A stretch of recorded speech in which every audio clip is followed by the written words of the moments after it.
ආයිබෝවන් කුම්භ ලග්න හිමියනි. මයි මාසයේ ඔබට උගන්වන්නේ වචනය ආයුධයක් කරගන්නේ කොහොමද කියන එකයි. විශේෂයෙන්ම රැකියා කරන තැන්වලදී ඔබේ පෞරුෂය රැකගන්න නම් ඉතාමත් කල්පනාකාරීව පියවර තැබිය යුතු කාලයක් මේක. මාසයේ මුල් සති දෙකක පමණ කාලය තුල ඒ කියන්නේ මැයි 13 14 වෙනිදා වගේ වෙනකම් ඔබේ රැකියා ස්ථානයේ වැඩ කටයුතු සම්බන්ධයෙන් යම් පීඩනයක් දැනෙන්න පුළුවන්. විශේෂයෙන්ම ඔබ සමග වැඩ කරන සගයන් හෝ ඉහළ නිලධාරීන් සමග කතා කිරීමේදී ඔබේ ඉවසීම උපරිමයෙන්ම පවත්වා ගන්න. අපේ රටේ හැටියට රැකියා ස්ථානය කියන්නේ නිකන් තවත් පවුලක් වගේනේ. ඉතින් ඒ පරිසරය ඇතුලේ කවුරු හරි ඔබව කෝප ගැනීමට උත්සාහ කළත් ඔබ ඒ උගුලට අහු වෙන්න එපා. මැයි 12න් පස්සේ රැකියාවේ තිබුණු තදබල ගතිය අඩු වෙලා ඔබට වඩාත් නිදහසේ වැඩ කරගන්න පුළුවන් වාතාවරණයක් උදා වෙනවා. ඔබ රාජ්‍ය හෝ පෞද්ගලික අංශයේ සේවය කළත් මේ මාස මැදින් පසුව ඔබේ දක්ෂතාවලට නිසි ඇගයීමක් ලැබීමට නියමිතයි. ඔබ ස්වයං රැකියාවක් හෝ ව්‍යාපාරයක් කරන කෙනෙක් නම් මේ මාසයේ මුල් භාගයේ ඔබට ඉතාමත් වාසනාවන්තයි. අලුත් ගනුදෙනුකරුවන් ආකර්ෂණය කර ගැනීමටත් ව්‍යාපාරයෙන් ලැබෙන ලාභය වැඩි කර ගැනීමටත් ඔබට අවස්ථාව ලැබෙනවා. විශේෂයෙන්ම මැයි මාස දෙවන සතියෙන් පසු ඔබ මීට පෙර සැලසුම් වලින් බලාපොරොත්තු වූවට වඩා හොඳ ප්‍රතිඵල ලැබීමට පටන් ගනීවි. ඔබ අලුත් ව්‍යාපාරික අදහසක් ක්‍රියාවට නංවන්න ඉන්නවා නම් මේ කාලය ඒ සඳහා ඉතාමත් සුදුසුයි. කුම්භ ලග්න හිමියනි, ඔබ උපතින්ම බුද්ධිමත් තීරණ ගන්න කෙනෙක්. ඔබේ නිහඬ බව සමහර වෙලාවට ඔබේ ලොකුම ශක්තිය වෙන්න පුළුවන්. සාර්ථකත්වය කියන්නේ හැමෝටම ඇහෙන්න කෑ ගහන එක නෙවෙයි. නිහඬව වැඩ කරලා ඔබේ ප්‍රතිඵල ලෝකයට පෙන්වන එකයි. ඔබ අද දිනන ඒ ඉවසීම හෙට දවසේ ඔබේ වෘත්තීය ගමනේ ලොකුම ආශිර්වාදය වේවි. ඔබේ රැකියාවට හෝ ව්‍යාපාරයට ආදරය කරන්න. එවිට ඒ තුලින් ලැබෙන ගෞරවය ඔබ කරා ඉබේම ගලා ඒවි. මේ මාසයේ ඔබේ ආර්ථිකයට රන් ආලෝකයක් ලැබෙන කාලයක්. ඔබ පසුගිය කාලයේ මහන්සි වුණු විදිහටම ඔබේ අත්මිට සරු කරගන්න අවශ්‍ය මඟ විශ්වය විසින් විවෘත කරලා දෙනවා. මේ මාසය පුරාම ඔබේ ආදායම් මාර්ග ඉතාමත් ධනාත්මක මට්ටමක පවතිනවා. විශේෂයෙන්ම කාලයක සිට හිර වී තිබූ මුදල් හෝ නිම කිරීමට නොහැකිව තිබුණු පැරණි ව්‍යාපෘති අවසන් කරලා ඒ සඳහා හොඳ මූල්‍යමය වාසියක් ලබා ගන්න ඔබට අවස්ථාව ලැබෙනවා. කරපු මහන්සියට හරි හම්බ වෙන්නේ නැහැ කියලා ඔබට පසුගිය කාලයේ හිතුණා නම් මේ මාසයේදී ඒ තත්ත්වය වෙනස් වෙනවා. අපේ රටේ ගොඩක් අය කියන කතාවක් තමයි එන විදිහටම යනවා ඉතිරි කරන්න විදියක් නැහැ කියන එක. කුම්භ ලග්න හිමියනි, මේ මාසයේ මුල් දින 13 වගේ වෙනකම් ඔබේ ඉතිරි කිරීම වලට යම් බාධා ඇති වෙන්න පුළුවන්. අනවශ්‍ය වියදම් මතුවෙන්න ඉඩ තිබෙනවා. හැබැයි 14න් පස්සේ තත්ත්වය ගොඩක් වෙනස්. වෙනදාට වඩා මේ මාසයේ සැලකිය යුතු මුදලක් ඉතිරි කරගන්න ඔබට අවස්ථාව ලැබෙනවා. ඔබ ඔබේ අයවැය නියම විදිහට පාලනය කළොත් මේ මාසයේ අවසන් වෙන්නේ ඔබේ බැංකු ගිණුම සතුටුදායක මට්ටමක තබමින්. පොඩි මුදලක් හරි අතට එන්නේ මගේ වාසනාවට කියලා හිතන්න. ලැබෙන හැම රුපියලකටම ගරු කරන්න.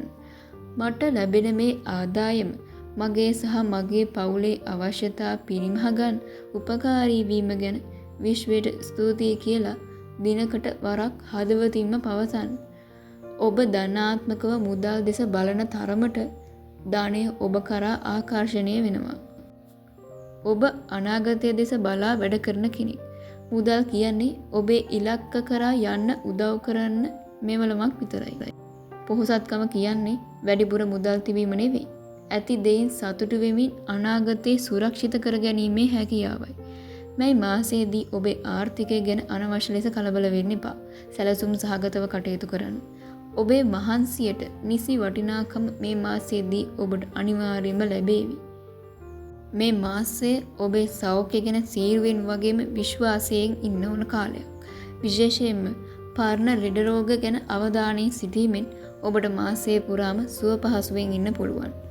ඔබට කාලයක සිට පැවතෙන යම් සෞඛ්‍ය ගැටලුවක් තිබේ නම් මේ මාසයේදීත් එහි බලපෑමක් මදක් දැනෙන්න පුළුවන්. හැබැයි බය වෙන්න එපා. අලුතින් කිසිම ලොකු ලෙඩක් හැදෙන්න මේ මාසයේ ඉඩක් නැහැ.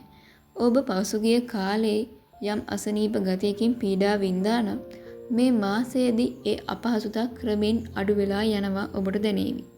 විශේෂයෙන්ම 14න් පසු කාලේ ඔබේ ශරීරයේ ප්‍රතිශක්තිය සහ ප්‍රමාණවත් බව වැඩි වෙනවා. මැයි 12-13 වෙනිදා වගේ කාලයේදී ඔබේ ශරීරයේ යම් මහන්සියක් හෝ තෙහෙට්ටුවක් දැනෙන්න පුළුවන්. අපේ රටේ වැඩිහිටියන් නිතරම කියනවා වගේ ඇඟට පතට අමාරු ගතියක් මේ දිනවල ඇති වෙන්න ඉඩ තියෙනවා. මේ දිනවල අනවශ්‍ය ලෙස තර්ක විතර්ක වලට හෝ කේන්තියට ඉඩ දෙන්න එපා. කෝපය කියන්නේ ඔබේ සෞඛ්‍ය පිරිහීමට මූලිකම හේතුවක්. පෝෂදායී ආහාර වේලක් සහ නිසි විවේකයක් ලබා දීමෙන් ඔබට මේ කාලය ඉතාමත් සැහැල්ලුවෙන් පසු කරන්න පුළුවන්. සෑම උදෑසනකම අවදි වූ විට නිරෝගීව හුස්මක් ගැනීමට මට අවස්ථාව දීම ගැන ස්තුතියි කියලා විශ්වයට පවසන්න. ඔබේ සිතුවිලි සංසුන්ව තබා ගන්නා තරමට ඔබේ ශරීරයේ තියෙන පරණ ලෙඩ රෝග පවා සුවපත් වීමට අවශ්‍ය ශක්තිය විශ්වයෙන් ඔබට ලැබෙනවා. කුම්භ ලග්න හිමියනි, ඔබේ ශරීරය කියන්නේ ඔබ ජීවත් වන එකම නිවසයි. එය පිරිසුදුව සහ සුව පහසුව තබා ගැනීම ඔබේ වගකීමක්. සැබෑ සතුට තියෙන්නේ රන් රිදී මුතුමැණික් මැද නෙවෙයි. නිරෝගී ශරීරයක් සහ සංසුන් මනසක් මැදයි. මේ මාසයේදී ඔබේ ශරීරයට ඇහුම්කම් දෙන්න. එය විවේකයේ ඉල්ලන විට විවේකයේ ලබා දෙන්න. ඔබ ඔබව රැකබලා ගන්නා විට ඔබේ පවුල රැකබලා ගැනීමට අවශ්‍ය ශක්තිය විශ්වය විසින් ඔබට ලබා දේවි. මේ මාසයේ ඔබේ ආදරය සහ විවාහ ජීවිතයට ඉතාමත් සතුටුදායක කාලයක්. විශේෂයෙන්ම පහුගිය මාසවලට වඩා සහනදායී වාතාවරණයක් මේ මාසයේදී ඔබට අත්විඳින්න පුළුවන්. මාසයේ මුල් භාගයේදී සමතතාවල යම් සාමාන්‍ය ස්වභාවයක් පෙනෙන්නට තිබුණත් මාසයේ දෙවන භාගයේ ඉතාමත් ප්‍රබලයි. ඔබ විවාහයක් දක්වා ගෙන යාමට බලාපොරොත්තු වෙන සිට සමතතාවයක ඉන්නවා නම් පවුලේ වැඩිහිටියන්ගේ සහයෝගය ඇතිව ඒ ගැන කතා කරන් මේ මාසයේ ඉතාමත් සුදුසුයි. ඔබ දෙදෙනා අතර තිබූ බාධක ඉවත් වී සහයෝගය ලැබෙන කාලයක්. රහස තිබෙන්නේ අනිකා පාලනය කිරීමේ නෙවෙයි, අනිකාව අවබෝධ කර ගැනීමෙන්. මේ මාසයේදී ඔබේ ආදරණීයන්ට ඔබේ කාලය සහ ආදරය ලබා දෙන්න. එවිට පවුලේ සතුට ඉබේම රැකෙනවා. මේ මාසයේ ඔබේ නිවසට වාසනාව සහ සතුට ගලා එන කාලයක්. පවුලේ අය අතර තිබූ දුරස් බව අඩු වෙලා හැමෝම එකමුතු වන සොදුරු අවස්ථාවන් මේ මාසයේ උදා වෙනවා. මාසයේ මුල් දින 12 පමණ කාලය තුල 13 වෙනිදා වෙනකම් වගේ පවුල් ජීවිතයේ යම් යම් ගැටලු මතුවීමට ඉඩ තිබෙනවා. ඉන් පසුව එළබෙන කාලය ඉතාමත් වාසනාවන්තයි. පවුලේ හැමෝම එකතු වෙලා කරන යම් සුවිශේෂී මංගල කටයුත්තක් හෝ පුණ්‍ය කර්මයක් වැනි මංගල සම්මත වැඩකට මේ මාසයේදී ඉඩකඩ ලැබෙනවා. පවුලේ සමාජිකයන් අතර වෙනදාට වඩා හොඳ අවබෝධයක් සහ සහයෝගයක් ගොඩනැගෙන බව පෙනේවි. මුල් සති කිහිපය අලුත් බඩු බාහිරාද්‍ය මිලදී ගැනීමට හෝ නිවස ලස්සන කිරීමට ඔබට අවස්ථාව ලැබෙනවා. විශේෂයෙන්ම මාසයේ දෙවන භාගය වන විට ගෘහස්ත ජීවිතය තුළ ඉතාමත් සතුටුදායක සහ සහනදායී වාතාවරණයක් නිර්මාණය වෙනවා. නිවස කියන්නේ සැනසීම ලැබෙන තැන බව මේ මාසයේදී ඔබට ප්‍රායෝගිකවම දැනේවි. ඔබේ පවුලේ අය නිරෝගීව සහ සමගියෙන් සිටීම ගැන විශ්වයට ස්තුතියි කියලා කියන්න. දිනකට වරක් හදවතින්ම පවසන්න. ඔබ නිවස තුල ධනාත්මක සිතුවිලි පතුරවන තරමට නිවසට එන අගහිගකම් සහ කරදර මගහැරී ගොස් නිවසට ශ්‍රියාකාන්තාව වැඩම කරනු ඇති.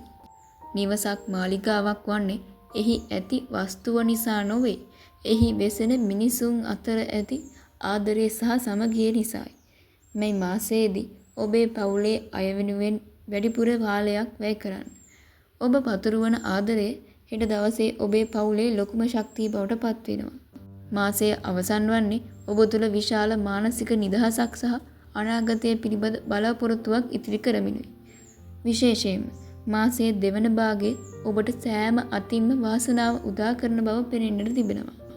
දේපල සම්බන්ධ කටයුතු වලදී මේ මාසය ඔබට ඉතාමත් සුබදායකයි. ඔබ අලුතින් වාහනයක් මිලදී ගැනීමට, ඉඩකඩම් සම්බන්ධයෙන් ගනුදෙනුවක් කිරීමට හෝ නිවසට අවශ්‍ය වටිනා උපකරණ මිලදී ගැනීමට සිතනවා නම් මේ 15 වෙනි පසුව එළඹෙන කාලේ ඒ සඳහා ඉතාමත් යෝග්‍ය වේවි. අධ්‍යාපනය ලබන දූපුතුන්ට සහ උසස් අධ්‍යාපනයේ නිරත වන අයට මේ මාසයේ දෙවන භාගය තුල තමන්ගේ ඉලක්ක සපුරා ගැනීමට විශ්වයේ ආශිර්වාදයේ හිමිවනු ඇත. කුම්භ ලග්න හිමියනි, මේ මාසයේ පුරාම ඔබ ඉගෙනගත් ලොකුම පාඩම තමයි නිහඬව සිට බුද්ධිමත්ව තීරණ ගැනීම. මට ලැබී ඇති මේ සියලු සැප සම්පත් සහ සාමය ගැන මම ස්තුතිවන්ත වෙමි කියා සිතන්න. අපේ රටේ අපි විශ්වාස කරනවා වගේ කෘතඥතාවය කියන්නේ ඔබේ පින්බලය වැඩි කරන දෙයක්. මේ ධනාත්මක ශක්තිය තවත් කෙනෙකුට ලබා දෙන්න. මේ පණිවිඩය ෂෙයා කිරීමෙන් තවත් කෙනෙකුගේ හිතේ බලාපොරොත්තුවක් ඇති කරන්න. විශ්වාසය තබන්න. ඔබ සතුවේ අසීමිත ශක්තිය සහ බුද්ධිය කෙරෙහි විශ්වාසය තබා ඉදිරියටම යන්න. අනාගතයේ අයිතිවන්නේ තම හීනවල ඇති ලස්සන විශ්වාස කරන අයටයි. ඔබ අද දවසේ වපුරන බුද්ධිමත් තීරණ හෙට දවසේ මහා සාර්ථකත්වයක් ලෙස අස්වැන්නක් ලබා දේවි. ඔබට මේ 2026 මැයි මාසයේ සතුට, සෞඛ්‍ය සහ ආර්ථික සැනසීම පිරිපුන් මාසයක් වේවයි මම හදවතින්ම ප්‍රාර්ථනා කරනවා. සුබ දවසක්.